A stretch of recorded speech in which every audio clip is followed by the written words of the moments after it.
today's top boxing news. Ow!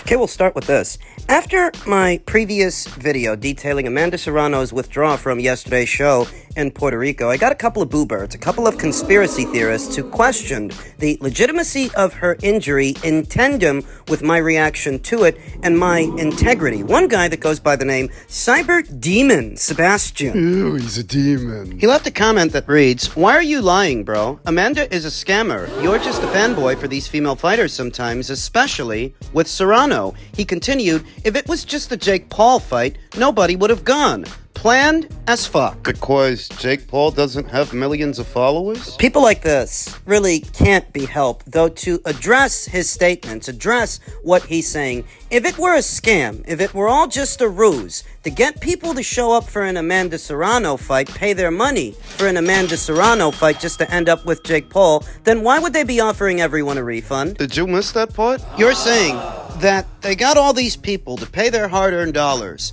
for an Amanda Serrano fight just to end up with Jake Paul in the main event, that was the ruse, that was the scam. Well, if that was the scam, why are they offering everyone their money back? Why did they pay Nina Menke? That don't make no sense. If the point was to get people to pay to see Amanda just to make off like bandits with people's money when she doesn't fight, they wouldn't be offering to give it back now, would they? This guy's got the critical thinking skills of a toddler. Really is the problem with social media and the digital era, that it offers up any idiot, any bozo with the reasoning skills of a toddler, the opportunity to interact with people that are far more intelligent than they are, people they wouldn't normally talk to, don't talk to in the real world, but in the digital one. They pester the rest of us with stupid comments like this. Did you even think about what you were saying? You're saying it's a scam. A scam to do what? Get people's money, then give it back. Then what's the scam? I know for a fact, I know with an absolute certitude, that a lot of effort and planning went into this fight. That they've been planning this homecoming fight for Amanda for months. They've been planning it since last year, and she had her heart set on doing this. She's always wanted to do something like this. So that some fucking idiot named Sebastian can claim she's scamming people? Scamming them out of what? They're offering full refunds. If Jake Paul wanted to headline a show, he could headline a show. He's headlined plenty of shows before that where she was on the undercard. You think that they have to pull the old switcheroo just for Jake Paul to headline his own shows because he's never headlined his own shows before? Just to end up giving everybody their money back. You can't be this stupid. Maybe you can. This guy is, a guy who goes by the name Sporting Archives. He said, "You said Spence's eye injury was fake. Jermel's arm injury was fake. Tyson's eye cut was fake. I don't like these guys, by the way. You just don't keep the same energy." It's always the hypocrites that tell you they want you to keep the same energy because they're projecting their inadequacies onto you, onto other people. In the case of Errol Spence's eye injury, he's deliberately misquoting me because I never said it was fake. I said it's no excuse. That if you had those same cataracts, if you had that same issue when you fought Ugas and you beat him, then it's no excuse when you fight Crawford. That's what I said. If you have to deliberately misquote me just to have something to say, you may as well say nothing at all. He brought up Jermel Charlo's hand injury, which I did think was fake because I felt he was trying to get out of the Tim Tszyu fight. And he did get out of the Tim Tszyu fight. The hand injury healed right on time for him to move up in weight and fight Canelo. What happened to the hand injury? Since you like quoting me so much, Mr. Sport and Archives 9743, why don't you bring up the quote where I said that Jermel Charlo's faking that injury? He's not going to fight Tim Tszyu. Which he didn't. He's going to end up vacating all those alphabet titles he has at 154 after he loses to Canelo at 168. Which he did. Because I said that Brian Castano fight, that would be the last time you see him at 154. If you like quoting me so much, why didn't you bring up any of that stuff? Why didn't you bring up why I said Tyson Fury faked that injury? That it may be self-imposed. Because he doesn't want to fight Alexander Usyk. Remember that I said that? You can't use that as an example for Amanda withdrawing from the Menke fight because I don't think for a second Amanda is avoiding Nina Menke. But I do think Fury is avoiding and has been avoiding Alexander Usyk. No critical thinking skills. He doesn't want me to have any either. That's how it seems. He wants me to look at all of these situations and their varying nuances and differences. He wants me to look at them as all the same. When a better beef says he's injured, I believe him. Because he's a consummate professional. But when a Tyson Fury says he has an injury, I don't believe him. Because he's not a consummate professional. Because he's a pathological liar who often contradicts himself. And what would you have me do? Look at those situations as both being the same? If I believe Amanda... It's because she has nothing to gain out of faking an injury. Least of all when most valuable promotions are offering full refunds to anyone who bought a ticket. Then what was the goal? What was the gain?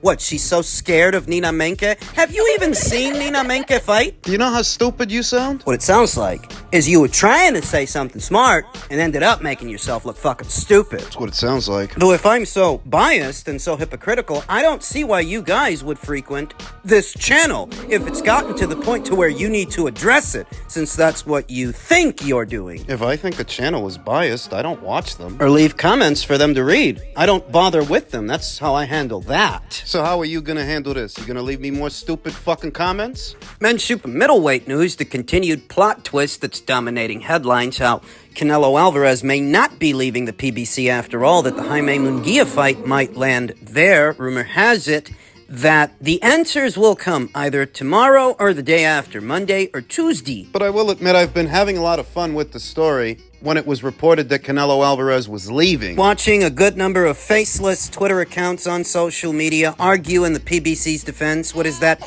inferior and failing brand of boxing. Canelo Alvarez really was just the tip of the iceberg. That was the cherry on top. If he were to leave, if he stays, it's no sweat off my back. Bring on David Benavidez. It's very clear now that had Canelo Alvarez migrated over to DAZN from the PBC, David wasn't going to follow him. He was going to play sides of the street politics and allow that to determine whether or not the fight can happen. Remember, David Benavidez was asked if he'd leave Al Heyman's PBC to fight Canelo with another promoter, and he said, fuck no. I've been making good money. Al Heyman has been taking care of me. It doesn't have anything to do with promotions. Canelo don't want the fight. It's crazy how some fans can't see that. Every time Canelo says no, even though he's never said no, he's never ruled out David Benavidez, he continued, all his fanboys come up with a fucking million excuses for him. And I'll reiterate, Canelo Alvarez never ruled out David Benavidez, but Samson and David, they did rule out Canelo on the premise that he goes to DAZN. So now that he's not going to DAZN... If he's not, and he's staying at the PBC... I've raised this point before. I'll raise it here again. When Al Heyman structured that 3-fight deal for Canelo last year, David Benavidez wasn't a part of it. Why is that? And even when he realized that he's going to have to tweak some things, change some things, because you can't sell another Charlo fight, he still didn't volunteer David. He volunteered someone else's fighter, Jaime Munguia. He couldn't have been part of the 3-fight deal you structured last year, and how is he part of the deal this year? He's not your fighter. David Benavidez. That's your fighter. And David Benavidez. He was going to let sides of the street get in the way. Is that how much he wants this fight? If anything has come out as a result of all of this back and forth, this roller coaster that we're all on, it's that if Canelo goes to DAZN, David won't follow. Even if it's a one-and-done situation, even if it's a one-fight deal, even if he doesn't have to make a commitment to DAZN or Matchroom or anybody else, he still wouldn't do it. He was asked about the Gvozdyk fight, and he was asked about Gvozdyk training with Eddie Reynoso, and he said, if I can't get to Canelo, I'm going to beat up everybody in his team. But you can get to Canelo. You could have got to him if he were going to DAZN. You should still be able to get to him now. For the fight, and I like Samson a lot, and Samson says, oh, we'll fight him for free, we'll, all this kind of general stuff. I said, look, if Canelo works with us, we'll make the fight with Benavidez. And he went, yes, no problem, just give us the US TV on Amazon. I'm like, what? No, mate. If Canelo comes with us on DAZN, and DAZN are putting up the money for Munguia and Berlanga and all these people, DAZN are going to put up the money for Benavidez. What? Mate, you're a challenger. Do you want to fight the king? Or you just only if it works with your promoter? Former Glendale Gotcha. Given the recent news, Canelo leaving PBC, would you consider a buyout of your PBC contract to cross the street for the Saul fight? Fuck no. Bro. No, a buyout, making a commitment, was never necessary. It wasn't. Even if Canelo did go to DAZN, much less now that he isn't. Sacrifice isn't necessary, though it should have been a sacrifice he was willing to make, and that's what's really come out from all of this and all of this confusion and mixed reports. What's Canelo doing? Where is he going? At least we found out that much. Which is revealing. Does Al Heyman actually want to make this fight, or is he protecting him? Has he been protecting him this whole time? And that's why he wasn't part of the original deal. And even when he sought to make amendments, he still didn't want him to be Canelo Alvarez's next fight. David himself, David is unwilling to cross the street if that's what it comes down to. Did I want to make this fight? You don't often hear that question asked because to some people, though not all, they think David wants it, but I question whether or not he does, or Samson Lukowicz, or Al Heyman. Is he protecting him? You think he's protecting him? He could be. So he doesn't end up like Wilder did with Fury, so he doesn't end up like Fulton did with Inoue, or Spence did with Crawford. He could be. But all this time, it wasn't a fight that they were after, it was a marketing angle that you can sell David Benavidez to the consumer by attaching his name to Canelo, even if you don't actually want them to be in the same ring. You don't actually want to make that fight. It's another way to look at it, because I reiterate, when Canelo signed that 3-fight deal last year, David wasn't part of it. And when he decided that he's going to need to make some changes, you didn't offer him David, you offered him Jaime. All this hullabaloo about Canelo Alvarez's next fight is in reference to a Jaime Munguia fight. Not a Benavidez fight. Eddie Reynoso said nobody offered him David Benavidez. When you hear about Samson Lukowicz's supposed $55 or $60 million offer, all I hear is the same nonsense I heard from Wilder when he claimed he was offering Joshua $50 million. Same gimmick. I'm beginning to wonder if Al Heyman even wants to make this fight, whether Canelo stays or goes. Did I want this thing? Item that you may have seen. The heavyweight contender was arrested. Hey, Toprank, I really don't know what the fuck going on with y'all, but on my mama, is y'all promoting me or is y'all trying to down me, cuz? It's bad enough everybody else posting the dumbass shit. Y'all don't even know what the fuck going on yet. Quit doing this. I don't know what the fuck is up with you niggas on that fucking stand, bro. Quit doing this weird ass shit, bro.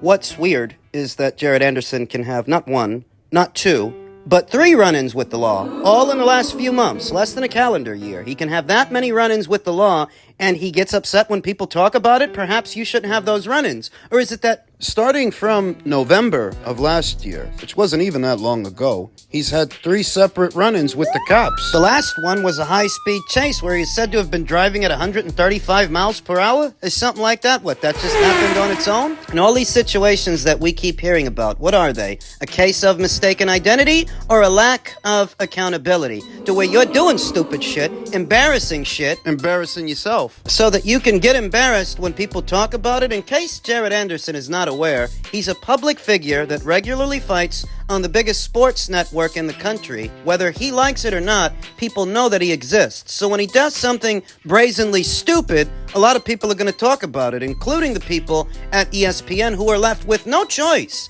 but to address it due to your actions. Instead of being mad at them for addressing it, you should be mad it even happened. If you want to do better, then do better. It's victim mentality to where everything that happens is someone else's fault. When you end up getting talked about in a negative light as a result of what's going on with you, it's everybody else's fault, eh? We saw this with Broner. We see it with a lot of fighters, a lot of athletes, some in different sports that start spiraling downward, like Plaxico Bergs after the Giants won a Super Bowl. This guy shoots himself in the leg. Gets in trouble with the law. Whose fault is that? Michael Vick got himself in trouble years ago for dog fighting. That's something like 70 dogs. You're a fucking successful athlete with millions of dollars. What the fuck are you doing? And it's very clear that some of these guys just have a lifestyle obsession. It's not enough to be doing what you want to do and making great money while you do it. You have to be an asshole. Do asshole shit. You're Billy Badass till the cops come. Then it devolves into a case of I didn't do nothing. I didn't do nothing. Typical. So when I hear about all these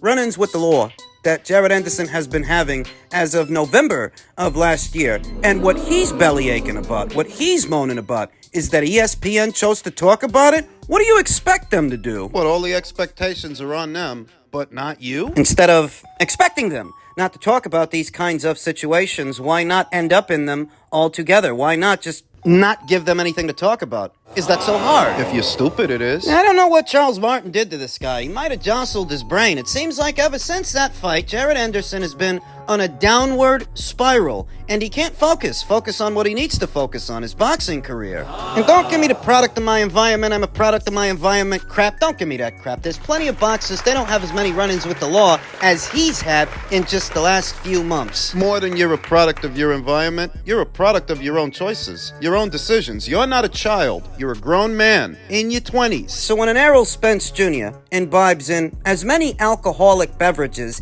as he has, knowing that it's ill-advised, knowing that boxers, generally speaking, for nutritional purposes, shouldn't be drinking alcohol, and he gets behind the wheel drunk, the Ferrari flips over, and he lands on his face. Whose fault is that? Is there some kind of invisible force forcing him to drink the vodka, the Hennessy, or whatever he's got in there? Is there some kind of invisible force that's been forcing Jared Anderson to behave like a fucking child since November? That he doesn't have the faculties to make decisions on his own? You little kid? Or is he just another fuck-up, another one of these fuck-ups with a lifestyle obsession? That you want to be Billy Badass, you want to be Billy Badass to where you're getting yourself in trouble. You're only Billy Badass till the cops come. And then what? High-speed chase with the police. What's that good for? What's that get you? I don't want to preach. I'm just thinking aloud because thinking's allowed. So when a public figure, an athlete, has his legal woes and his legal skirmishes publicized on the biggest sports network in the country, what am I supposed to say?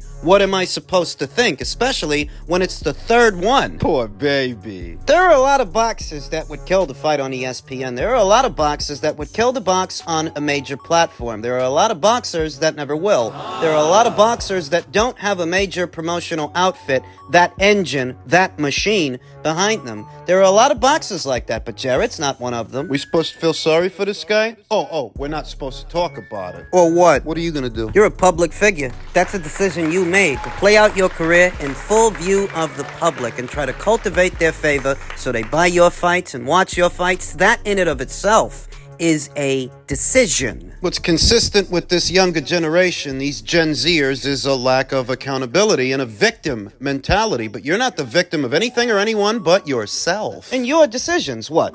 All of this is just happening on its own? These are all just happy coincidences. Is that right? Whenever a athlete, a boxer in this instance, starts fucking up, I don't look at it as a Greek tragedy. It's not. It happens.